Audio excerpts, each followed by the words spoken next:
नमस्कार, मैं हूं आदर्श विश्वास और आप देख रहे हैं एलएनआई।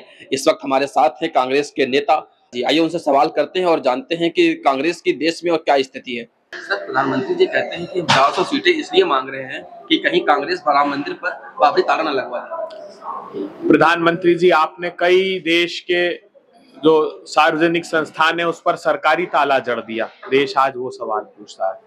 आपने अग्निवीर के नाम पर देश की सेना के साथ दगा किया। प्रधानमंत्री जी, देश वो प्रश्न पूछता है। देश को महंगाई बेरोजगारी की आग में झोंक दिया।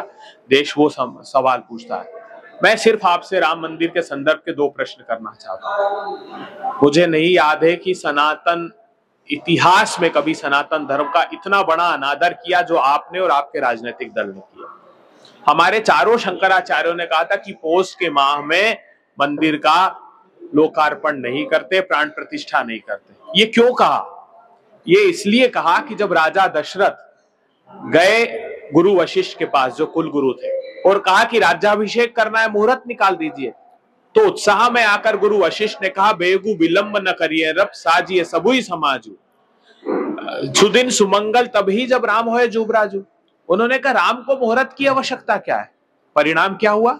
तापस भेष विशेष उदासी 14 बरस राम वनवासी। तो राम जी को वनवास भोगना पड़ा। तो ये अनिष्ट कार्य क्यों किया सनातन धर्म के खिलाफ? मन शिखर का निर्माण नहीं हुआ था। शिखर शीश होता है भगवान का, मंदिर का। ये शंकराचार्यों ने प्रश्न किया। तो क्या उत्तर दिया इन्होंने उत्तर दिया कि ये मंदिर रामानंदियों का है। हमारे यहाँ जो प्रमुख संप्रदाय हैं 4, जिसमें शैव है, शाक्त है, वैष्णव है और स्मार्त है। इसका अर्थ हुआ कि वो ये कह रहे हैं कि जो शिव के अनुयायी है वो राम मंदिर में नहीं आए, जो माताओं को मानने वाले लोग हैं, शक्ति के पुजारी हैं, वो नहीं आए, जो स्मार्त है, जो सभी को मानते वो भी नहीं आए। तो ये विभेद आपने सत्ता की भूख मिटाने के लिए किया।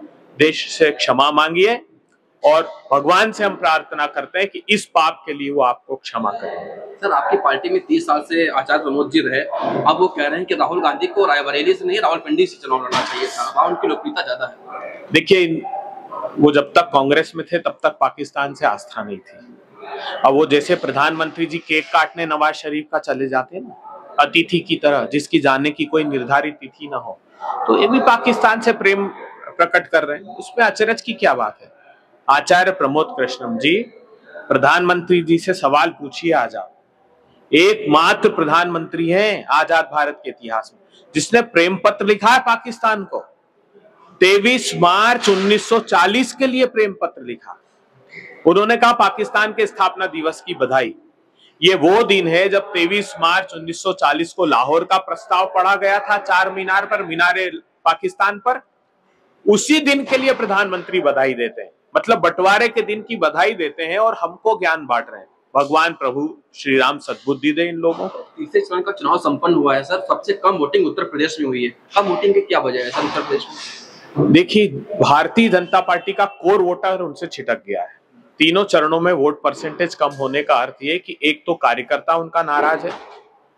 वो कार्यकर्ता कहता है, इनके भाषणों में कहा है मीटिंग में, कि हमें तो देवतुल्य कार्यकर्ता बताते हो, दरी उठाने वाला, और सत्ता की मलाई आप अजीत पवार को चटा देते हो।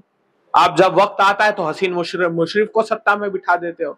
आप शुभेंदु अधिकारी को का हाथ थाम लेते हो। आप उस अशोक चौहान का हाथ थाम लेते हो जिसको गालियां दिया करते थे। वो आहत है, और कोर वोटर इस बात से आहत है उनका कि महंगाई, बेरोजगारी, संसाधनों की लूट, इसके खिलाफ इनके वक्तव्य और व्यवहार में अंतर आया 10 साल में। तो वो नाराजगी आपको जमीन पर दिखाई दे रही।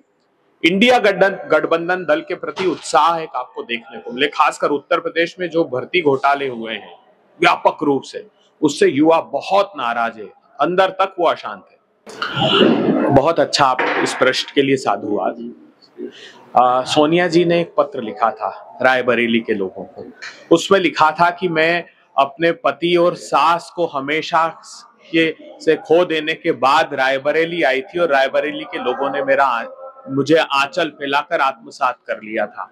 उन्होंने अपने पत्र के अंतिम पंक्तियां जो लिखी थी उसमें उन्होंने कहा था कि मैं रायबरेली से जा रही हूँ, चुनाव नहीं लड़ रही हूँ, लेकिन समूचा जीवन और मेरे मन प्राण मैं रायबरेली को समर्पित करती हूँ। तो आज हमें इस बात का आभास होता है, ये बात समझ में आती है कि क्यों सोनिया जी ने राहुल गांधी जी को रायबरेली में लड़ने के लिए प्रेरित किया, क्योंकि उनके मन प्राण वहां बसते हैं और ये सौभाग्य की बात है कि राहुल गांधी जी रायबरेली से लड़े। कैमरामैन अरुण के साथ मैं आदर्श विश्वास, LNI लखनऊ।